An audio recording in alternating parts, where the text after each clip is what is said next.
जबकि मुस्लिम समुदाय के लोग मुझे नाग पीर तथा जाहर पीर के नाम से भी जानते हैं तथा वो भी मेरी पूजा अर्चना करते हैं। मेरे भक्तों की गणना करोड़ों में है। सभी भक्त मुझे केवल चमत्कारी और सिद्ध व्यक्ति के रूप में जानते हैं। मेरे जन्म को लेकर एक किंवदंती है कि मेरे माता पिता निसंतान थे और उन्हें संतान प्राप्ति के सभी जतन करने के बाद भी संतान प्राप्त नहीं हुई। ऐसे में वो बड़े दुखी हुए जब उन्हें पता चला कि भगवान गुरु गोरखनाथ जी निसंतान स्त्रियों को संतान प्राप्ति का आशीर्वाद देते हैं, जिससे निसंतान स्त्रियों को संतान प्राप्ति होती है। यही जानकर मेरे पिता राजा जेवर सिंह और माता रानी बाछल देवी संतान प्राप्ति के लिए भगवान गुरु गोरखनाथ की शरण में गए। उस समय गुरु गोरखनाथ जी गोगा मेड़ी के एक टीले पर तपस्या कर रहे थे।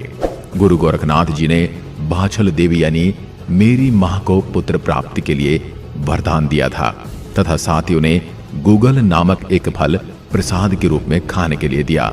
वह प्रसाद खाकर मेरी मां गर्भवती हुई, जिसके बाद उनकी कोख में मेरा जन्म हुआ। इस प्रकार गुरु गोरखनाथ जी के आशीर्वाद से और उनके द्वारा दिए गए फल को खाने से मेरी मां की कोख से मेरा जन्म होता है तथा बाद में गूगल फल के नाम से मेरा नाम गोगा जी पड़ा। मुझे राजस्थान के प्रमुख 6 सिद्धों में समय की दृष्टि से प्रथम एवं सर्वश्रेष्ठ माना गया है। अब मैं आपको मेरे विवाह और मेरे वैवाहिक जीवन के बारे में बताता हूँ। मेरा विवाह कोलू मंड की राजकुमारी से तय हुआ था, जिसका नाम रानी केलमदे था। रानी केलमदे लोक देवता बाबूजी राठौड़ के बड़े भाई बुड़ोजी की पुत्री थी। मैं रानी केलमदे से विवाह करना चाहता था, लेकिन बुड़ोजी ये नहीं चाहते थे कि केलमदे का विवाह मेरे साथ हो। यह बात जब पता चली तो मैं राजकुमारी केलमदे के बगीचे में एक फूलों के पेड़ पर सर्प का रूप धारण कर विराजमान हो गया। जब रानी केलमदे उस फूल के पेड़ पर फूल तोड़ने गई तो उन्हें फूलों पर स्थित सांप के रूप में मैंने उन्हें डस लिया। डसने के बाद मैं इस बात से कुपित हो गया। तब मैंने रानी केलमदे की कलाई पर अभिमंत्रित धागा बांधा और स्वयं अंदर ही अंदर मंत्र पढ़ने लगा। मेरे मंत्रों की शक्ति के कारण रानी केलमदे ठीक हो गई और मेरा यही चमत्कार देखकर राजा बुड़ोजी भी प्रसन्न हो गए और अपनी पुत्री का विवाह मेरे से कराने के लिए तैयार हो गए। इस प्रकार मेरा और रानी केलमदे का विवाह हो गया। मुस्लिम आक्रमणकारियों से युद्ध करने के बाद मेरे पिता राजा जेवर सिंह वीरगति को प्राप्त हुए। उसके बाद फिर मेरे चाचा घेबर सिंह भी मुगलों के साथ युद्ध करते हुए वीरगति को प्राप्त हो गए। तत्पश्चात मैं ददरेवा का शासक बना, लेकिन यह बात काफी लोगों के गले नहीं उतरी। उसी के चलते नाहर सिंह नामक व्यक्ति ने मेरे चचेरे भाई अर्जुन सुरजन को मेरे विरुद्ध भड़काया। तुम तो गोगा जी से बड़े हो, फिर गोगा जी कैसे राजा बन सकता है? इस पद पर तो तुम्हें होना चाहिए। सत्ता को लेकर मेरे और मेरे भाइयों के बीच युद्ध हुआ, जिसमें मैंने दोनों भाइयों का सिर धड़ से अलग कर दिया। माता बाछल देवी को भेंट कर दिया। इससे नाराज होकर माता बाछल देवी ने मुझे राज्य से बाहर निकाल दिया। तब मैं गुरु गोरखनाथ जी के आश्रम में चला गया, जहां से मैंने अपने योग और सिद्धि का प्रयोग कर अपनी पत्नी के पास भी चला जाता था। यह बात रानी बाछल देवी को पता चलने पर मुझे उन्होंने वापस अपने राज्य में आने का प्रस्ताव दिया और मैं पुनः फिर से अपने राज्य पर आसीन हो जाता हूँ।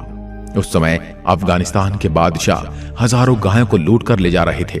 उस समय मैंने उस पर कड़ा आक्रमण किया और हजारों गायों को उससे छुड़ाकर मुक्त कर दिया।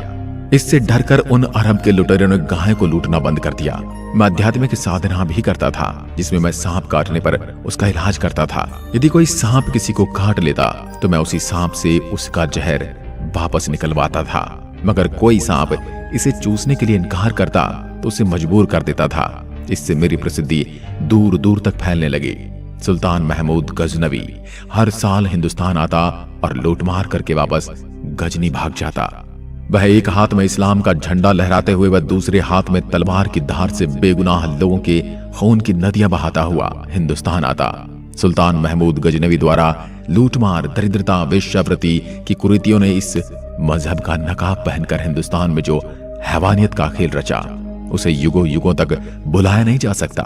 सर्वप्रथम महमूद गजनवी जब हिंदुस्तान आया तो उसका युद्ध जुजुआ राजपूत राजा जयपाल की तवरवंशी शाही से हुआ, जिसमें महमूद गजनवी ने धोखे से राजा जयपाल शाही को परास्त कर दिया।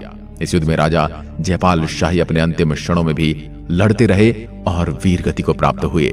इसके बाद सन 1204 ईस्वी में महमूद गजनवी ने गुजरात में सोमनाथ मंदिर को लूटकर मंदिर को तोड़ दिया और कई आम लोगों को मौत के घाट उतारकर रक्त की नदियां बहा दी। यह समाचार मुझे मिला और यह सुनकर मैं बड़ा ही क्रोधित हो उठा और मेरा खून खौलने लगा, जिससे मेरा पूरा शरीर थर थर कांपने लगा।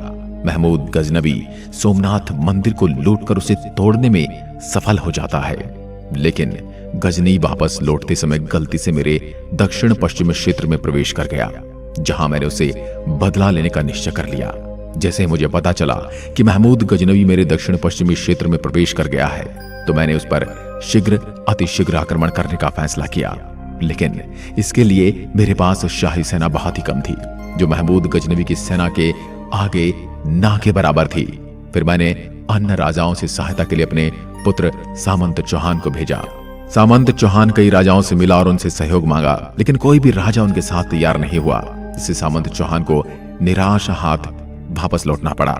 इतने में महमूद गजनवी भी हमारे नजदीकी क्षेत्र में आप धमका और अपने शाही सेना के साथ गोगाम मढ़ी के रास्ते में गुजर रहा था।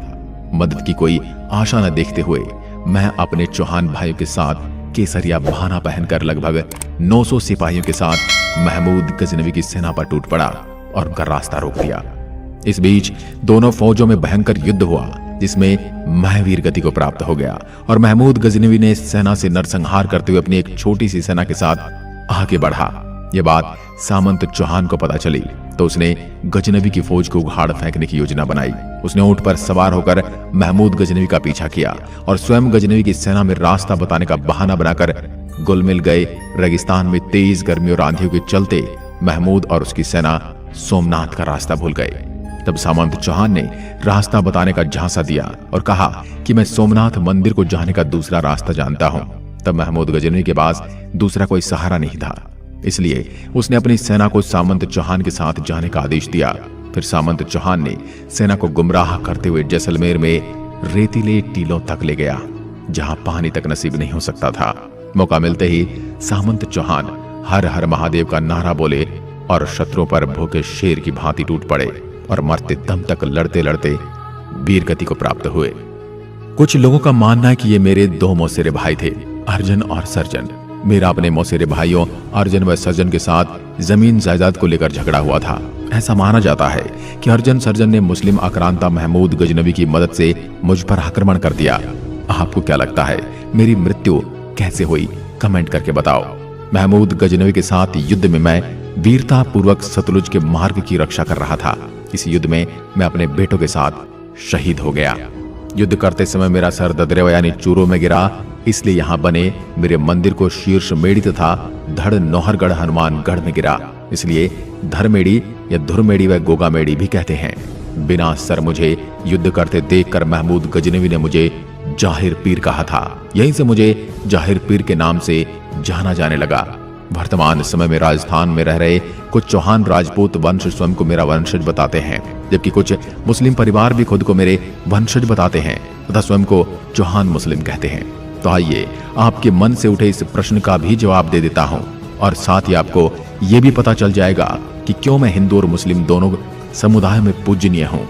जब मुस्लिम आक्रमणकारियों के साथ युद्ध करते समय मैं वीरगति को प्राप्त हो गया था, तब मेरे बाद ददरेवा का शासन मेरे भाई बैरसी ने अपने हाथ में लिया। जब बैरसी के बाद यहाँ के उत्तराधिकारी उनका पुत्र उदयराज बने। आपकी जानकारी के लिए बता दूं कि मेरे बाद 9 राणाओं ने ददरेवा पर मेरे वंश के रूप में शासन किया था, परंतु उनके बाद 9वें शासक जैत सिंह चौहान को मुस्लिम बना दिया गया। उस समय के मुस्लिम बादशाह फिरोज शाह तुगलक उन्हें उठाकर ले गए तथा जबरदस्ती मुस्लिम बना दिया। फिरोज शाह तुगलक ने जैत सिंह को कायस खान नाम दिया और उन्हें नवाब बना दिया था। इसके बाद वे मुस्लिम हो गए, परंतु उनकी श्रद्धा और आस्था हमेशा गोगाजी के कुल में ही रही।